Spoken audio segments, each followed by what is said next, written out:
You can't watch a day of cable news anymore without seeing prominent historians telling us, calm down, America has survived bad times. And we have the Civil War, the Depression, Pearl Harbor, 9/11, disco. But trust me, my historian friends, I've read your books on American history, and this guy ain't in any of them. George W. Bush was a walking disaster area, but he believed in democracy, so much so he tried to export it to Iraq. Whereas Trump believes in oligarchy so much he's trying to import it from Russia.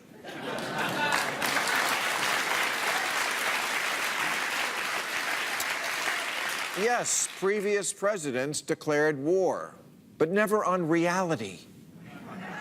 You gotta admit, that's kind of new. And look, I love historians. In college, I majored in history. And who didn't love high school history? There was always a 50% chance the teacher would be hungover and just show a movie. Stop trying to calm us down right now. You know when it's okay to yell fire in a theater? When it's on fire. Last week, Trump's son-in-law said of Trump, he's a black swan. A black swan is something we've never seen before, that defies all previous expectations. That's what we're dealing with, a black swan with a mushroom penis. And when I look at the Trump family, it feels a lot like it has a lot less in common with this family than with this family. This attitude that America's like a cat, it always lands on its feet, I don't buy it. I don't buy that just because something didn't happen before, it can't happen now. Rome didn't fall, and didn't fall, and didn't fall, and then it fell. Gonorrhea has been around for a long time, and we could always kill it with penicillin. But now there's drug-resistant super gonorrhea, and we can't. Was incivility bad in other times in our history? I'm sure it was. I've heard the anecdotes. I know that during a brawl in the House chamber in 1798, Congressman Matthew Lyon of Vermont tried to beat Roger Griswold of Connecticut with a pair of iron tongs. I don't give a shit. This isn't two gentlemen slapping each other in the face with gloves. This is a slow-moving coup. This is the head of the federal government calling the American citizens that make up the free press the enemy of the people. And that's why, here on our final show before the election, I want to talk directly to the millennials and to Generation Instagram, or whatever they're calling you. We need you. We need you like you need your anti-anxiety meds.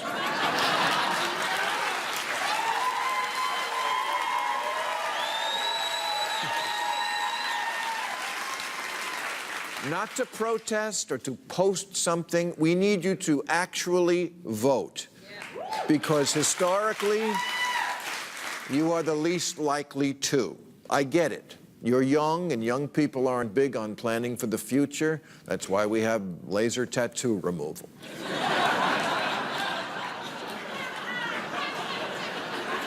But we need you to turn out in unprecedented numbers, and we know you can. Look at the March for Our Lives. That's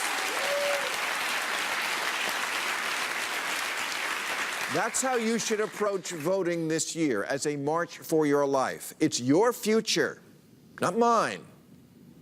But to paraphrase the farmer's insurance guy, I know a thing or two because I've seen a thing or two.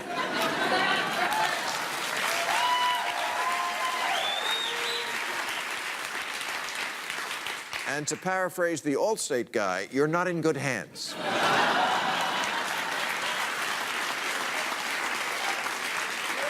Getting this moment wrong and not participating will be just like your student loan debt. It will haunt you for the rest of your life. Getting this moment wrong, you can say goodbye to reproductive rights, to legalize pot, possibly to gay marriage, and definitely to what's left of the environment. If Trump wins, he will cast it as a complete endorsement of his most undemocratic behavior. If you're 18 and that happens, you stand a very real chance of not living in a Western-style democracy for part or all of your life. Yes, it can happen here. If historians want to look at an example of we've been here before, look at this picture. This isn't Nuremberg in 1934. It's Madison Square Garden in liberal New York City in 1934. And here's the garden in 1939, after Hitler had already done some pretty awful things. And yet 22,000 Americans were cheering him on. I'm not saying Trump is Hitler. Hitler volunteered for the army.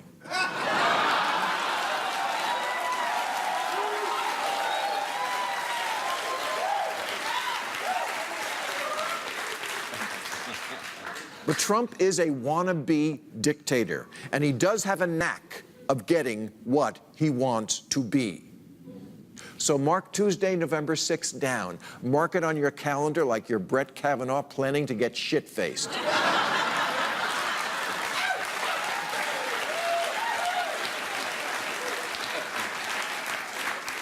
Because Tuesday is win or go home for democracy.